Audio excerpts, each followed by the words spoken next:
하나님의 말씀 이사야서 6장 13절입니다. 오늘 이사야서 강론 제4강입니다. 제4강인데요. 오늘 3주 1, 2, 3강의 결론입니다. 작은 결론. 최종적 결론이 아니라 작은 결론이지만 이사야서 전체의 결론 중에서 가장 중요한 결론입니다. 뭐 크기를 따질 수는 없는 이야기지만 가장 구체적이고 가장 분명한 예언입니다. 만약에 이사야서에서 오늘 강론하고자 하는 이 4강의 예언이 빗나가게 되면, 이루어지지 않게 되면 그 뒤는 보나 마나 다 거짓말이 됩니다. 그러나 반대로 말하면 오늘 4강의 내용이 예언대로 이루어진다 그러면 그 나머지는 자기가 혹시 이해가 안 가더라도 어떻게 해서든지 내가 이해를 못하지 않았을까 생각하고 연구해 보셔야 됩니다. 그만큼 중요한 이 기준과 같은 그 예언의 내용이 바로 오늘 4강에서 제시됩니다.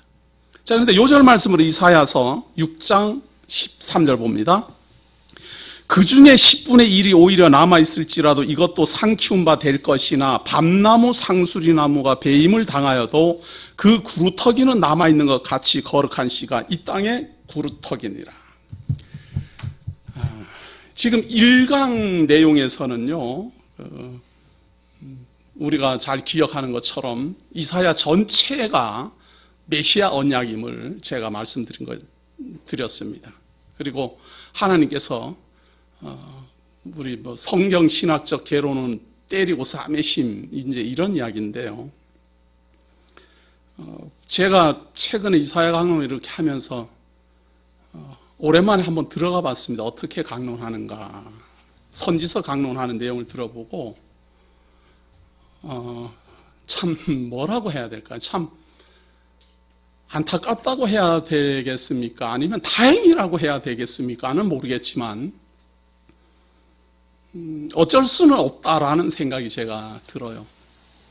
어떻게 강론이 되는가 하면 이사야서는 하나님이 때리시고 싸매시는 것이다. 흩으시고 모으시는 것이다. 이렇게 선지서가 다 그렇게 돼 있잖아요. 제목이 다 그렇게 돼 있습니다. 그런데 그 말이 틀린 말인가? 맞는 말입니다. 그게 참 잘 맞아요. 그런데 이제 그 맞는 말이고 그 중요한 말이지만 중요한 거는 그게 왜 중요한지를 모르고 쓰는 데에 문제가 있어요. 선지서 강론을 하는데 나와가지고 처음에 강론하는 사람도 개론을 그대로 읽더라고요. 그대로 읽어요. 뭐 개론 읽고 뭐 무슨 설명이 없어요. 개론을 그대로 순서대로 읽어요. 하나님이 때리고 싸매심이 예언되어 있습니다. 뭐 그러고는 뭐 1장 몇 절부터 몇 절까지 뭐라고 되어 있습니다. 뭐라고 되어 있습니다. 이렇게 읽어요. 그 두 번째 발표하시는 분은 어떻게 하시는가? 두 번째 발표하는 그 다음 이어서 읽어요 또. 참 제가 참 안타깝더라고요. 자, 이사야서를 우리가 지나간 강론 전체가 이제 메시아 언약인데 말이에요. 그 메시아 언약 중에 하나님이 이 강을 우리가 한번 세웁니다. 이스라엘, 유다와 베들레헴에 대한 언약이라 이거거든요. 유다와 베들레헴. 유다와 예루살렘. 유다와 예루살렘에 대한 언약이라. 이렇게 이제 시작이 됐어요. 그런데 유다와 예루살렘에 대한 언약을 하시면서 사실은 이스라엘 말이에요. 북이스라엘이 제외된 말이거든요. 이 서론에서 볼 때 유다와 예루살렘에 대한 언약 이렇게 나가니까 북이스라엘은 사실은 해당이 안 돼야 되는데 그 예언 내용을 계속 따라오면서 북이스라엘은 꼭 같이 결부가 됩니다. 유다와 예루살렘을 예언하는데 이상하게 북이스라엘도 같이 자꾸 포함이 돼요. 어떨 때는 같이 동질감으로 포함되기도 했다가 예를 들어서 다시 싸매신다라고 할 때는 같이 포함이 돼요. 때린다라고 할 때는 또 다르게 때려요. 이게 더 쉽게 말씀드리면 이렇습니다. 유다와 예루살렘에 대한 하나님의 예언이라. 그런데 유다와 예루살렘을 내가 다시 회복시킬 것이다. 혹은 유다와 예루살렘을 회복시킬 것이다. 어떻게? 여호와의 싹이 나게 하리라. 이렇게 예언을 했단 말이에요. 유다와 예루살렘, 그 다음 강론은 유다와 예루살렘을 회복할 것이다. 어떻게? 거룩한 씨로 말미암아 회복할 것이다. 이게 3강까지 나온 거예요. 그러면 때릴 때는 유다와 예루살렘은 여기에 아직 바벨론 이름은 안 나와 있지만 사자와 같은, 암사자와 같은, 또 새끼 사자와 같은 이런 존재들이 일거에 외부에서 달려와서 침공할 것이다. 이렇게 이제 돼 있단 말이에요. 그런데 북이스라엘에 대해서는 회복을 어떻게 하는가? 남쪽 유다의 예루살렘의 거룩한 씨가 나옴으로 북이스라엘도 회복된다. 이거예요. 여호와의 싹이 남으로 북이스라엘은 물론이고 이방인까지 회복받는다. 이거예요. 그러니까 때리고 싸매는 데 있어서의 차이점이 있지만 반드시 포함된다라는 거에는 동일합니다. 하나님이 매질도 하시지만 다시 싸매고 회복시킬 것이다. 그런데 그 회복시키는데 어떻게 회복시키는가? 여호와의 싹이 올 것이다 라는 예언입니다. 지난주 3강은 거룩한 씨가 남아있기 때문에 그 거룩한 씨로 말미암아 구원에 이를 것이다. 제4강 그 거룩한 씨는 바로 임마누엘이다 이거예요. 그 거룩한 씨가 무엇이냐? 임마누엘이다. 이름을 딱 밝히는 거예요. 여호와의 싹이 누구입니까? 임마누엘이다. 거룩한 씨가 누구입니까? 임마누엘이다. 그 임마누엘은 누구에서 나옵니까? 다윗의 자손에서 나옵니다.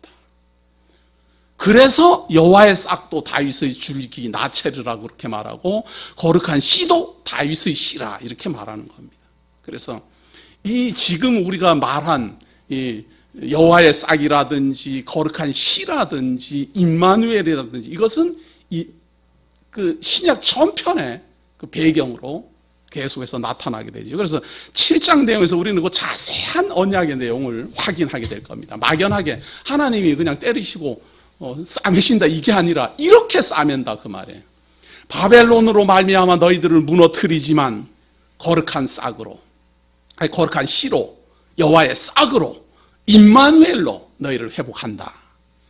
그래서 제목은 읽어줄 필요가 없어요. 내용을 잘 파악하면 제목을 누구나 알게 돼 있어요. 아, 하나님이 이렇게 유다 민족과 예루살렘을 때리지만 싸매시는구나. 그것처럼 이방 민족을 버렸으나 구원하시는구나. 그것처럼 북이스라엘을 버렸으나 구원하시는구나. 그래서 이스라엘을 때리고 싸매시는 그것이 곧 우리를 때리고 싸매는 걸로, 우리에게까지 적용되는 걸로 이해하는 것이 성경을 바르게 보는 것이다. 그런데 그렇게 보지 않고 그냥 이사야서는 뭐냐? 하나님이 때리고 싸매시는 내용이다. 뭐 어떻게 돼가지고 뭐 나하고 무슨 관계가 있는지 이게 전달이 안 되면 성도들이 어떻게 위로를 받겠습니까? 지식적으로는 외울 수는 있어도 의미를 모르고 그냥 외워버리면 참 안타깝지 않아요? 의미도 모르고 만약 이야기를 하면 우리가 어린아이들을 이렇게 할 때 보면 말이에요. 그 말의 뜻이 뭔지도 모르고 그 말을 막 써먹는 아이들을 보면은 참 철딱선이 없다. 이렇게 생각이 안 들어요? 그거와 똑같습니다. 그 말의 의미조차도 모르면서 그냥 달달 외워서 써먹으면은 그거 참 어떻게 해야 되겠습니까? 자, 그리고 이제 또 중요한 게 있어요. 우리가 예수를 메시아로 믿는 것은 바로 이런 예언이 되어 있기 때문에 메시아로 믿는 겁니다. 뚱딴지같이 예수님이 어느 날 유다 예루살렘에 턱 나타나갖고 내가 메시아다 이렇게 말을 하면 우리도 안 믿어요. 우리도. 예수 그리스도가 근거가 전혀 없이 어느 날 유다 나사렛에서 태어나갖고 내가 메시아니까 나를 믿으면 영원히 구원을 받는다. 내가 하나님께로 보냄을 받았다. 내가 하나님께서 너희들을 구원하라고 보낸 자니까 나를 믿으면 영원한 생명을 얻는다. 만약에 구약에 근거도 없이 그렇게만 말을 하면 우리는 예수를 그리스도로 믿지 않아요. 왜? 그런 사람은 허다하게 많으니까. 지금 많은 이단들은 다 그렇게 말하는 거거든요. 근거가 전혀 없어요. 내가 너희들 메시아다. 내가 너희들 메시아다. 그런데 근거가 뭡니까? 증거가 뭡니까? 이거예요. 그런데 그 증거를 사람들이 그 증거를 이렇게 물으면은 꼭 답변을 뭐라고 하는가 하면 와봐라 말이죠. 벙어리가 말을 하고 와봐라 말이죠. 뭐 무슨 문제가 다 해결이 되고 와서 봐라 말이에요. 오직 예수만 길이요 진리고 생명인데 그 예수는 초림한 예수고 그 다음에 재림한 예수가 바로 나다. 아무런 그 근거라고 제시하는 게 뭔가 하면 현재 나타나고 있는 어떤 현상, 그걸 근거라고 제시합니다. 봐라, 내가 지금 교회 뭐 이만큼 크게 하지 않았느냐. 봐라, 수많은 사람들이 내 말을 따르지 않느냐 말이죠. 그것을 증거라고 제시합니다. 그런 걸 거짓 증거라 그래요. 증거라는 것도, 메시아에 대한 증거라는 것도 미리 다 되어 있어요. 어느 날 갑자기 이게 증거입니다 하고 나타나는 게 아니고, 메시아는 이런 증거가 있다, 메시아는 이런 존재다, 이런 존재다, 계속 근거가 있어요. 우리가 이 이사야서는 예수님을 믿으면서도 왜 보는가? 그 근거 확인하는 거예요. 다 배워서 아는데 왜 또 근거를 확인합니까? 기억하기예요. 근거 확인하기, 그 다음에 알고 있으면은 기억하기, 다시 잊어먹었던 거 기억하기.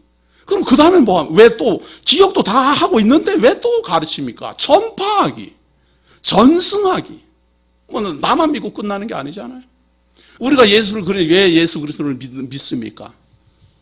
배우는 것이고, 처음에는. 두 번째는 잊어먹지 않도록 자꾸 기억나게 하는 것이고, 그 다음에는 배운 걸 전하는 것이고, 그 다음에는 이단들을 배척하고 대적하고 하는 수호하는 것이고, 그거 하기 위해 우리가 하는 것이고. 나 그거 다 알았으니까 뭐 더 이상 배울 거 없어. 이러면은 자기 본분 잊어버렸다라고 생각하셔야지. 그게 뭐 대단한 지혜로운 행동은 아닙니다. 본분 잊어버린 사람이에요. 농군이 농사하는 일을 잊어버린 거나 같다, 그런 이야기. 농부가 씨만 뿌려놓고 끝내버린 거예요. 그럼 그게 농부가 됩니까? 그게 결실할 때까지 다 살피고 해야지 되는데. 씨 나 받았어. 씨 심겨졌어 말이죠. 그러니까 저절로 다 자라겠지. 제가 뭣도 모르고 그렇게 해서 나무 심어놨다가 아주 그냥 지금 끝장나보죠. 이 농부로서는 이게 안 되는 거지, 그렇게 하면. 그러니까 이제 우리가 4장 내용에서 그 내용을 면밀히 살펴서 확인하도록 하겠습니다. 7장 1절을 봅니다. 우시야의 손자여 요담의 아들인 유다왕 아하스 때에 아람왕 르신과 르말리아의 아들 이스라엘 왕 베가가 올라와서 예루살렘을 쳤으나 능히 이기지 못하니라. 자, 여기서 이제 시대를 잘 봐야 됩니다. 우시야의 손자요 요담의 아들인 유다왕 아하스 때, 이런 때에 이제 지금 어떤 일이 발생한 거예요. 요거는 요 시대가 기준이에요, 지금. 이때가 언젠가 하면 우시야의 손자 요담의 아들인 유다왕 아하스니까 우시야로부터 우시야, 그 다음 요담, 그리고 아하스, 이렇게 세 번째의 왕이 아하스 때예요. 이 말을 여기서 왜 하는가? 바로 6장 1절 한번 보세요. 우시야 왕의 죽던 해에 내가 본즉, 이 말은 거룩한 하나님이, 이 모든 것이 다 황폐하게 되고 바벨론 제국에서 다 무너져가지고 그냥 그루터기만 간신히 남아있는데 그 거룩한 씨가 바로 그 땅의 그루터기다 라고 예언을 할 때는 우시야 때다, 그 말이에요. 우시야가 죽던 해. 그러니까 막 이제 요담이 막 왕이 되는 이러한 시기에 미리 예언되어 있어요. 거룩한 씨가 올 것이다.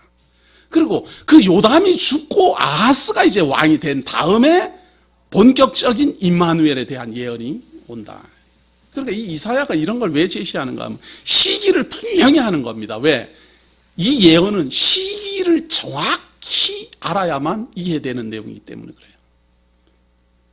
이때는 서기나 BC나 이런 말을 안 썼기 때문에 왕을 기준으로 해서 제시를 하죠. 아하스 왕 때, 이 말입니다.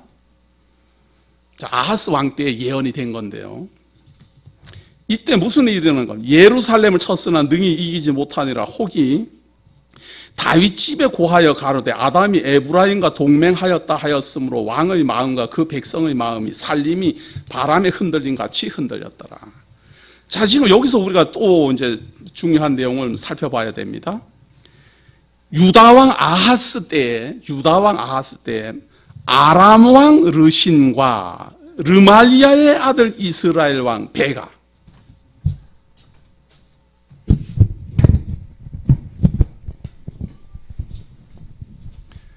왕이 세 사람이 등장을 하는데요.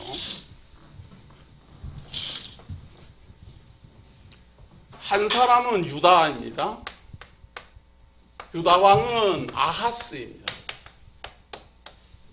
그 다음에 이스라엘 왕은 베가입니다. 그 다음에 어디예요? 아람 왕은 르신. 자, 이 세 명의 왕인데, 남쪽 유다는 뭐 우리가 잘 아는 대로 남쪽에 있는 뭐 예루살렘의 왕이고요. 여기 이스라엘은 북이스라엘입니다.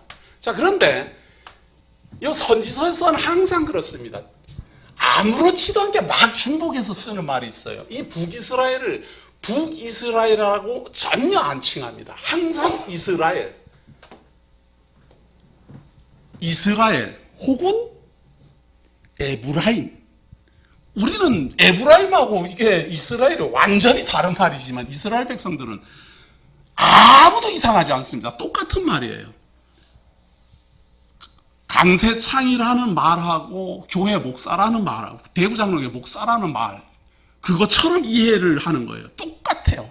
우리가 듣기에는 다른 말이지만. 그러니까 지금 이스라엘이라는 것은 하나님이 그 요셉 때의 말이에요.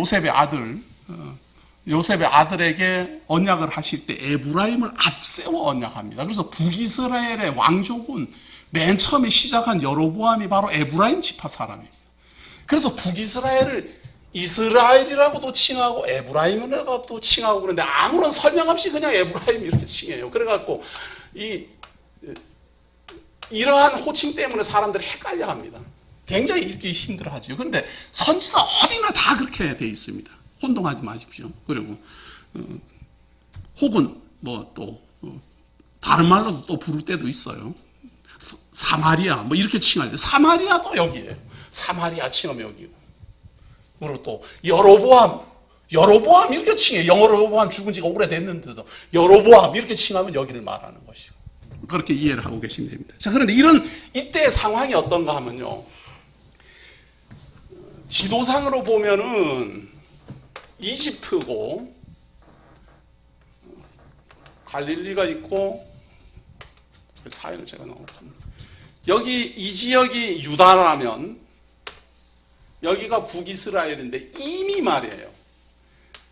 북이스라엘은 이미 이때 당시 이 베가가 왕노릇 하고 있을 때는 쪼그라들 대로 쪼그라들었어요. 이 아수르 제국이 계속 침공에 들어와 갖고 여기 조그만하게 요 베가가 통치하는 사마리아만 남았어요. 쪼그라들 때는 쪼그라드는 거예요.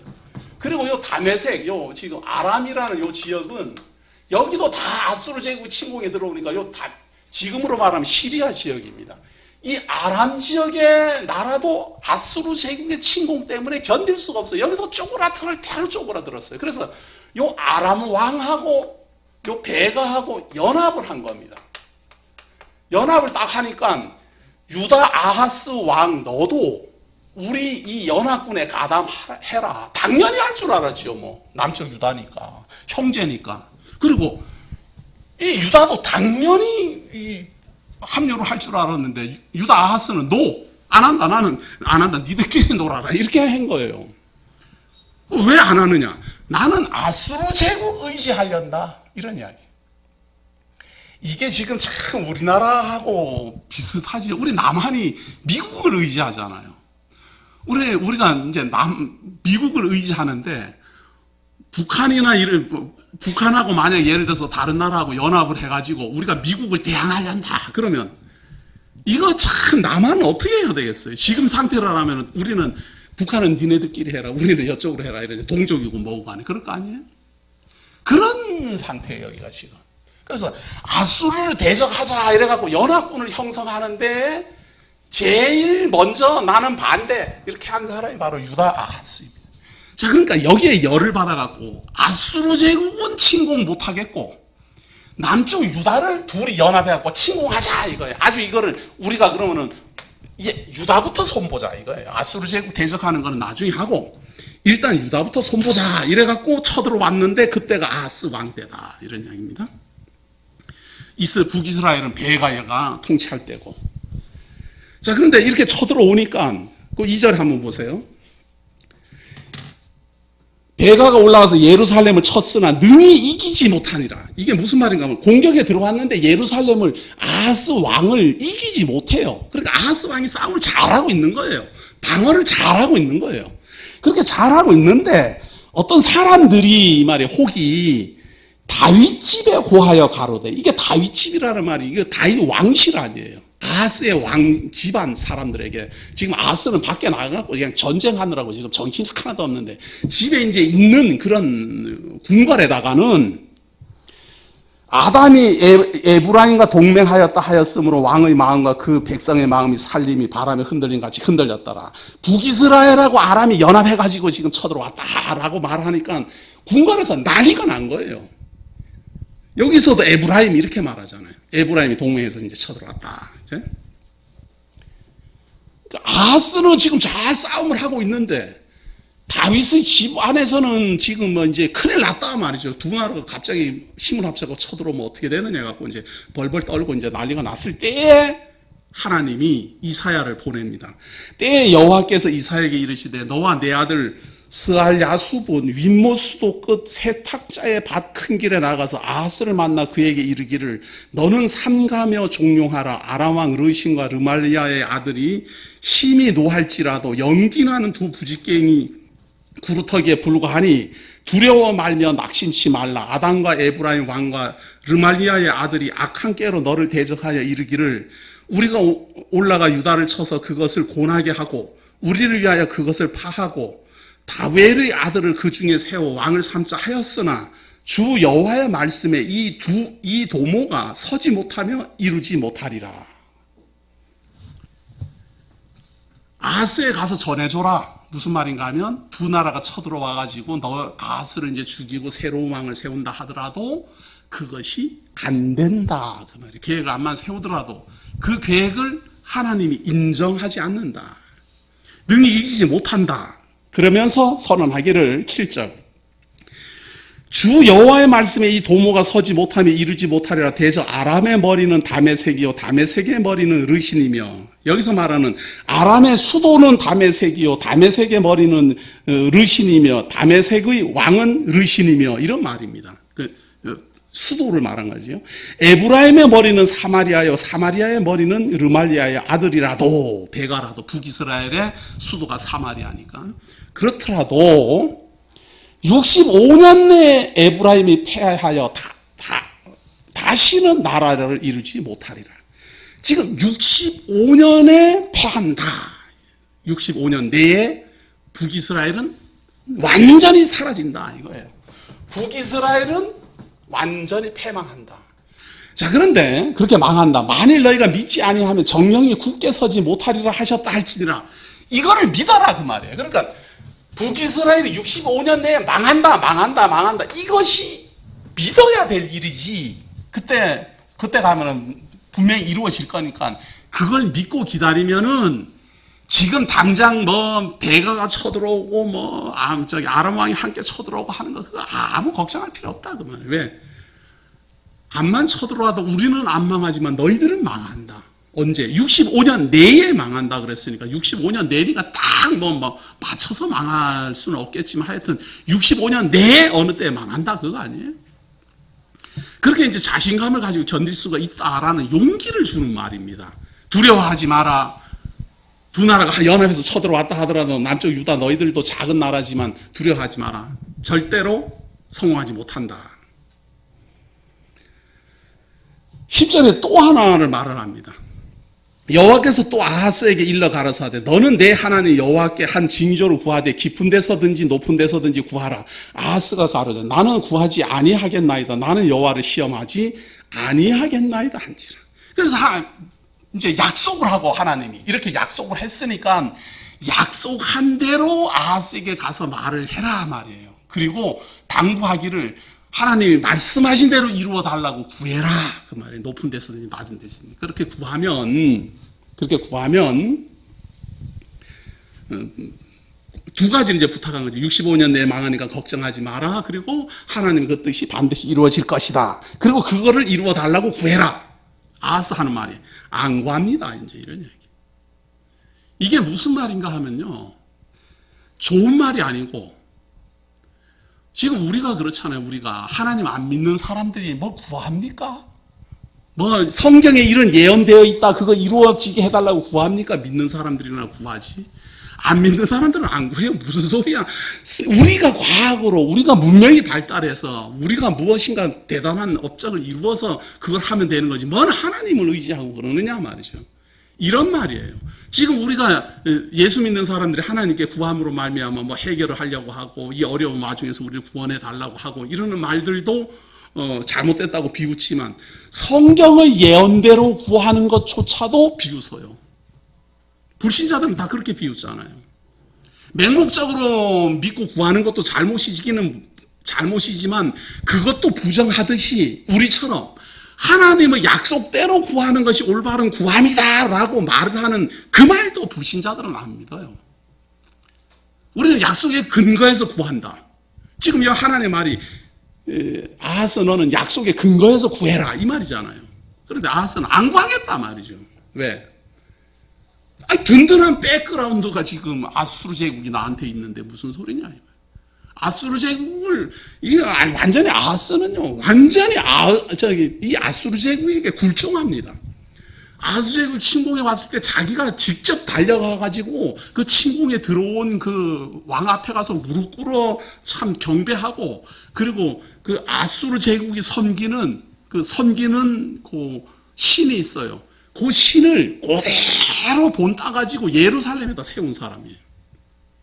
그리고 그 방법 그대로 아수르 제국에서 제사 지내는 방법 그대로 예루살렘에 와서 제사를 지낸 사람이에요. 왜 그런가 하면은 여호와 하나님보다 아수르 제국의 신이 더 힘이 있으니까 이 여호와의 선민들이 다 패전하잖아요. 북이스라엘도 패전하고 우리도 패전하고 그러니까 여호와 하나님보다 아말렉 국에서 믿는 그 신이 더 위대하고 더 능력 있다라고 생각을 했기 때문에 그걸 의지하는 거예요.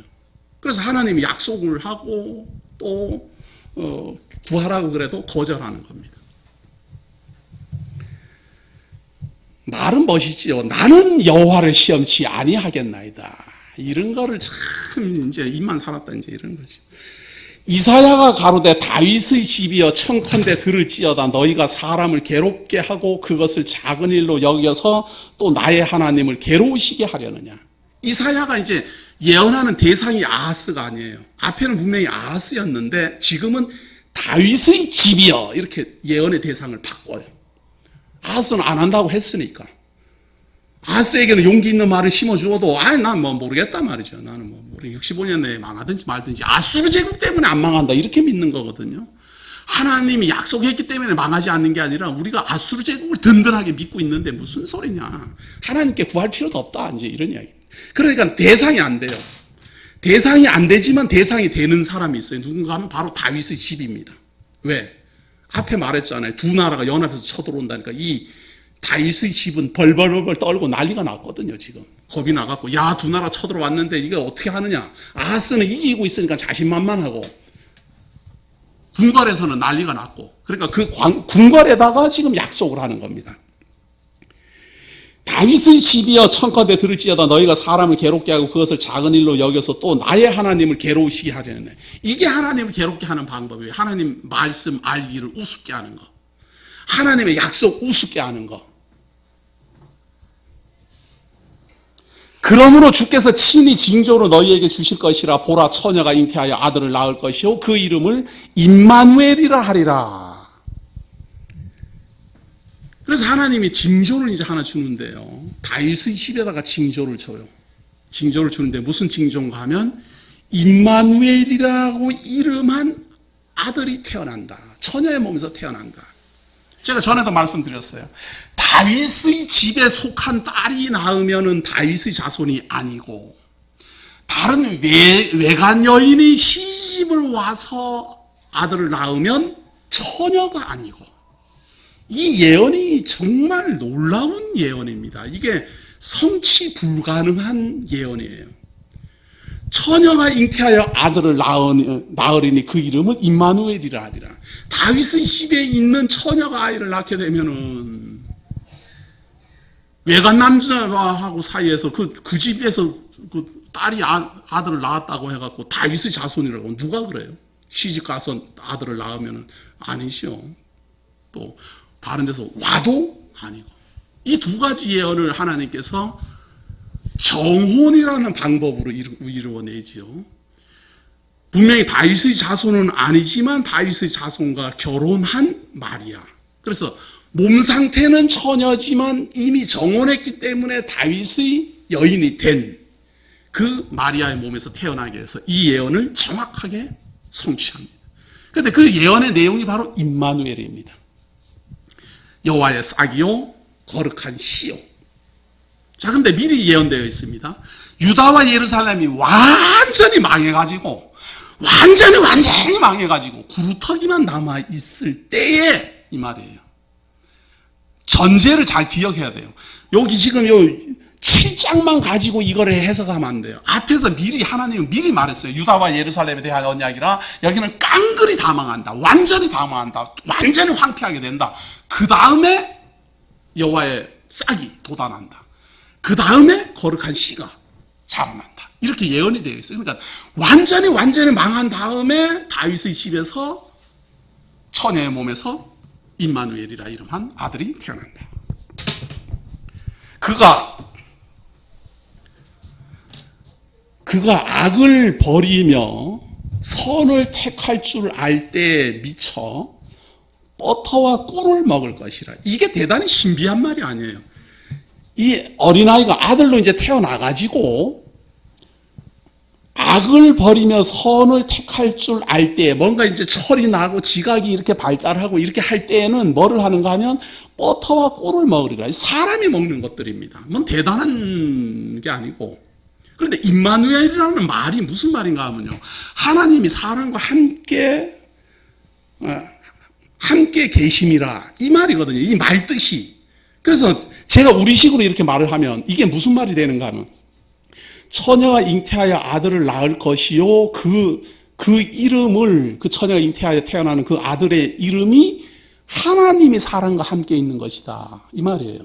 그러니까 신이 나타난다, 신이 출현한다, 하나님이 출현한다, 사람들과 함께 사람들이 있는 곳에 하나님이 출현한다 이 말이에요. 임마누엘이라는 말 자체가. 그런데 그 임마누엘이라는 말 자체가 하나님이 사람과 함께 하는데, 그 하나님은 버터와 꿀을 먹는 하나님, 사람과 똑같이 자라나는 하나님, 사람과 똑같이 성장하는 하나님. 아니, 하나님이 무슨 그런 하나님이 있어요? 하나님이 꿀을 먹고 물을 마시고 배가 고프고 어린아이에서 성장해서 성장하고 이런 하나님은 말이에요, 지금도 그렇지만 과거에는 상상조차 할 수 없는 하나님이에요. 어떻게 신이 사람이 되느냐, 사람처럼 움직이느냐, 완전히 이거는 신화다 말이죠. 사기다 이렇게 되는 이야기죠. 그런데 이사야는 그걸 지금 예언하고 있는 겁니다. 아들로 태어나지만 자라나면 버터와 꿀을 먹는 사람이 된다. 사람과 동일하다. 그러면서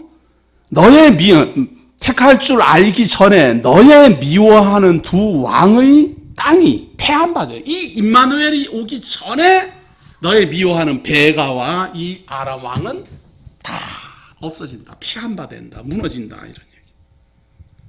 우리가 생각할 때는 이 예언을 한 때로부터 무려 700여 년이나 흐른 다음에 임마누엘이 태어났어요. 그러니까 우리의 시각과 우리의 시간 개념으로는 이게 측량이 안 된다고 말이에요. 예언을 한 때로부터 700년이나 흐른 다음에 임마누엘이 임했어요. 물론 그 안에 65년 내에 이 북이스라엘 망했고 또 그 다음에 아람도 망했고 다 망한 건 맞아요.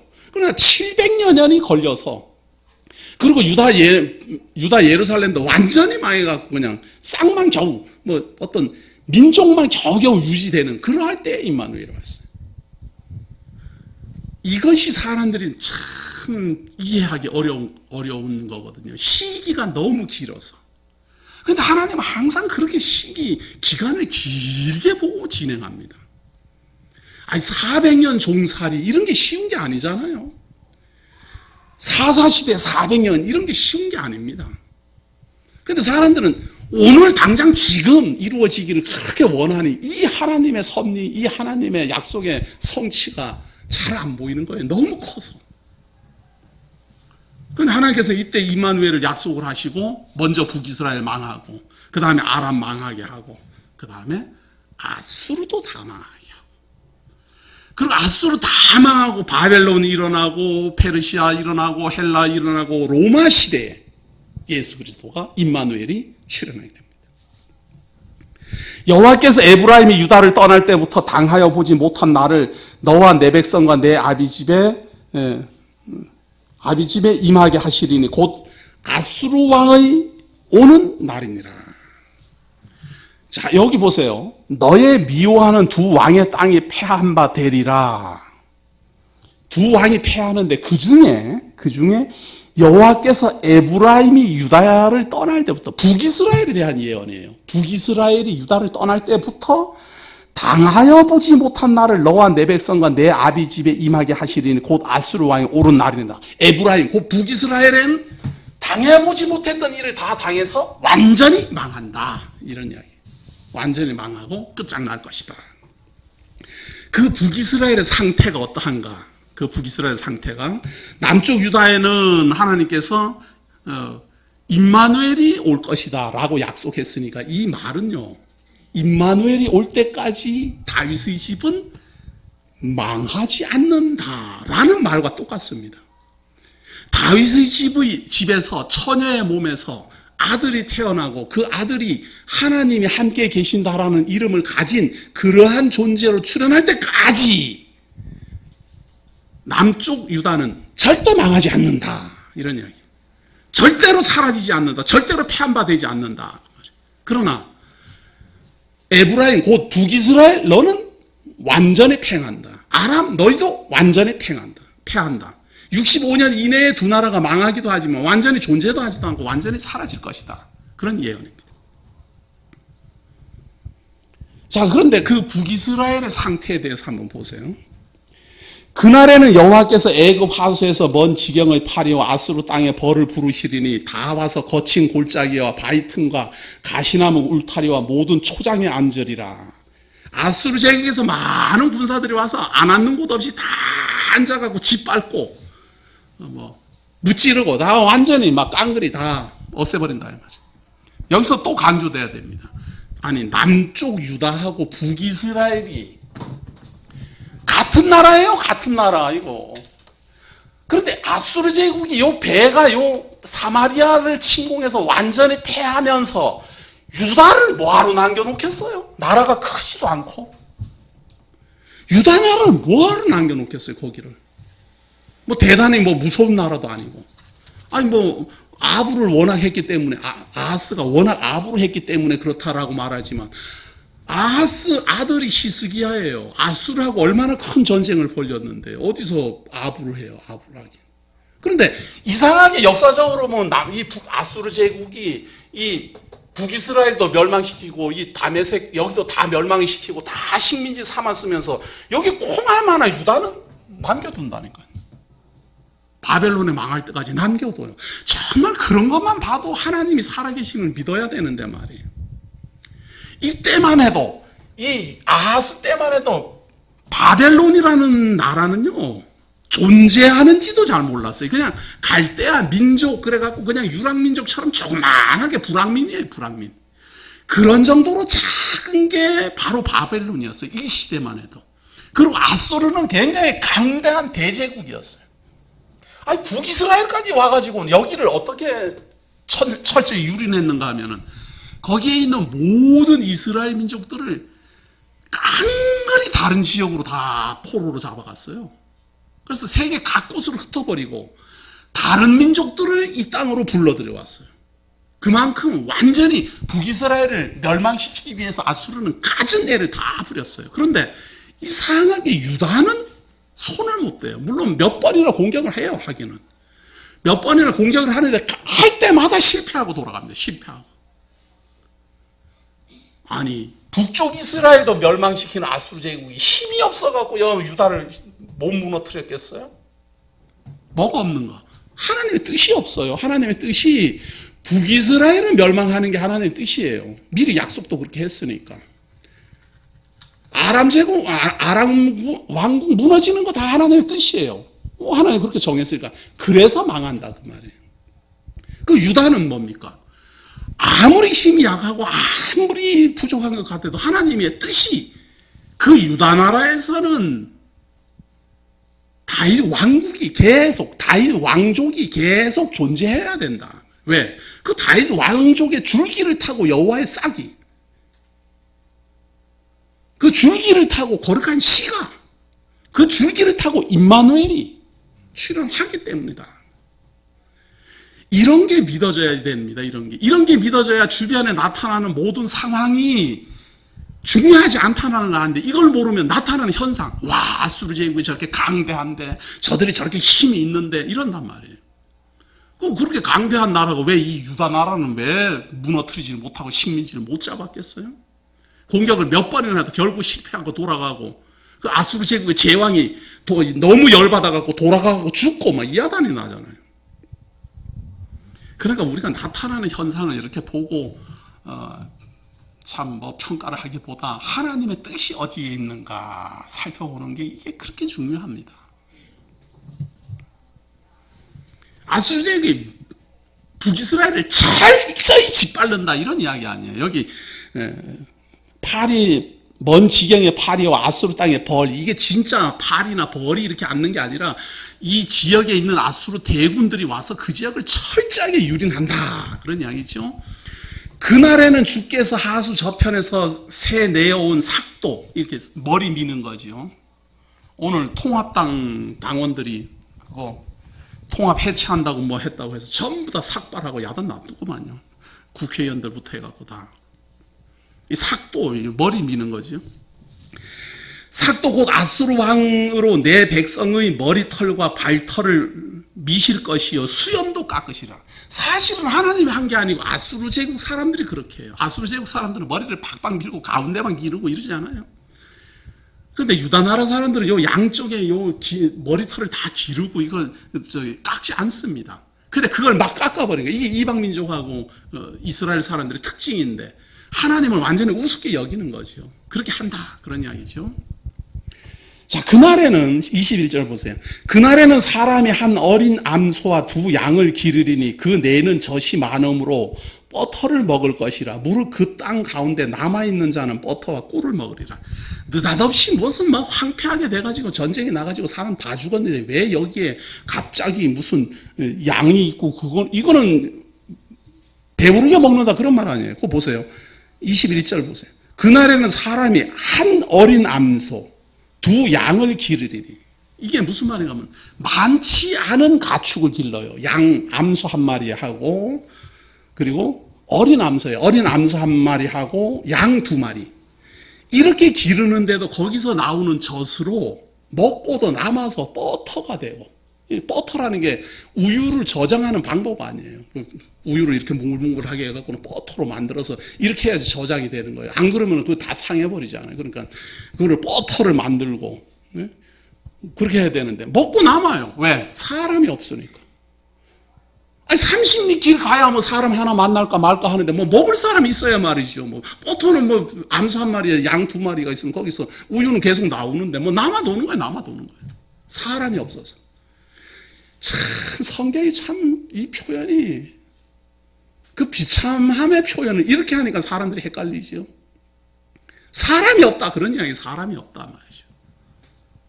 그런데 남아있는 사람이 있기는 있어요. 그건 남아있는 사람은 그렇게 먹는데 그게 너무너무 귀한 존재. 한 50리 가야 한 명 있는 이런 존재니까 이게 먹는 게 남아돌아요. 23절입니다. 그날에는 천주의 은 1,000개에 가치되는 포도나무 있던 곳마다 진려와 형극이 날 것이라.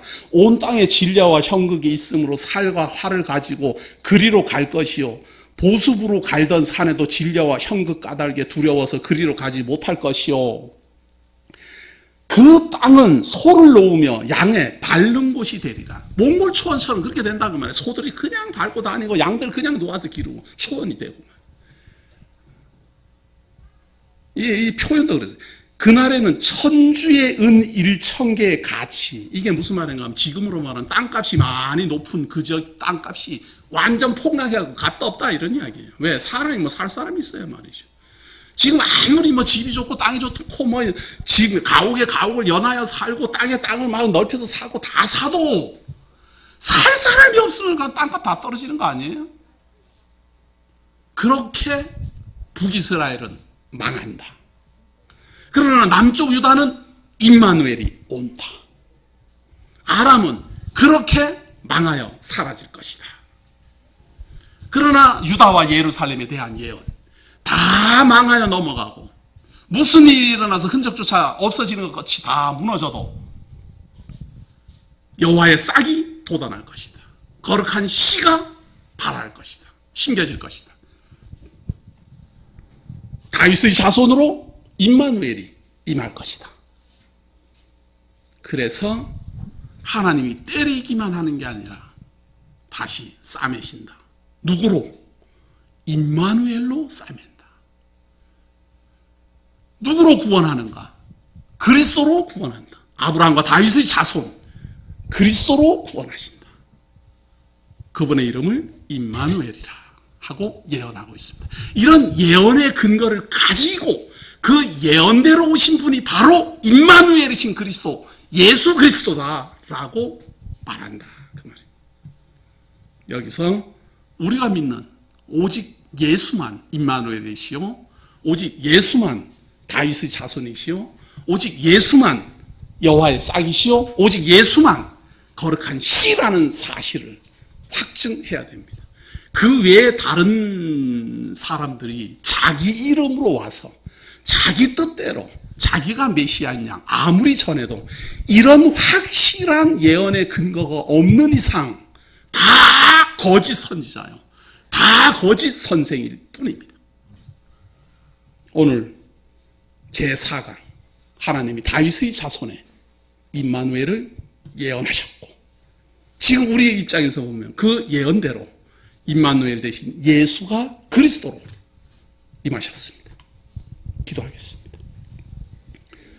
하나님께서 우리를 사랑하셔서 지금까지 인도하여 주시고 이 하나님의 귀한 복음의 말씀을 오고 오는 세대까지도 전승되도록 힘을 다하고 마음을 모으고 뜻을 모으게 하시니 고맙습니다.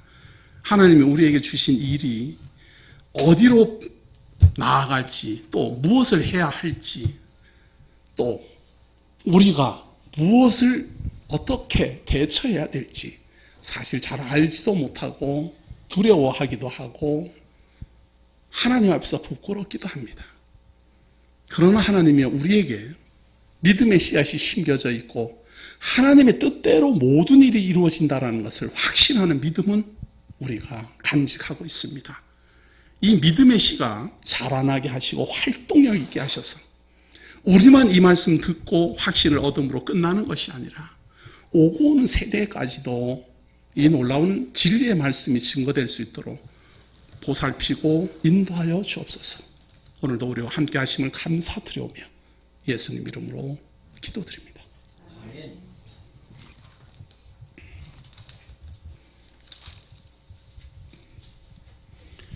찬송 405장입니다.